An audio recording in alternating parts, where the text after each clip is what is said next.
Lâu xia từ nay cô lối thiên châu tiền anh nó cô yên sợ chỉ sao liều tiền cô dùng một lối xia đủ ta bỏ lên nó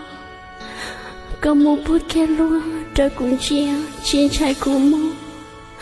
có giờ ý tu nên qua cô lối chơi cô sao xia đợi nó dễ tiền dùng một kia cô sao xia lo bao cái sao lo cô yên cả cơ ai cha nụ nó cúi gió cây lũ cho cá lo ô tô bỏ cho cô lũ xia tiếng cao cô lũ lại to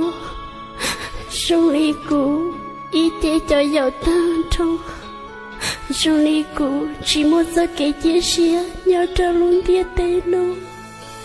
sông nhà ly cô tới tôi lại tia xia chỉ cho lúc lại thiên lại xưa xa tia cô gió xuyên tại nó cô mua gió kia còn đi chỉ suốt nó lon chế có nhớ tàu cá chế có yêu luôn luôn thiệt chế có yêu nhỏ nhỏ ai cô mà đi ở tiệp băng cờ thâu cô lấy xí mua tại nó còn nơi đó chính thiệp phải mi cho cả lo mơ giờ cô yêu tôi xí bỏ đi tới lo có hai nhà dùng xía thiếu hai nhà say có tự kết mong cái cha xưa cô mà đi ôi xía muốn sao cho luôn tôi hay tiếng giờ luôn tôi chỉ đủ chỉ là những chị sẽ bông lo giờ hay tiếng nó cái yêu ở trong cụ bố cái cô muốn chờ tại lo lại lo giờ nhiều mỗi ý nó xưa mơ我路有几个梦，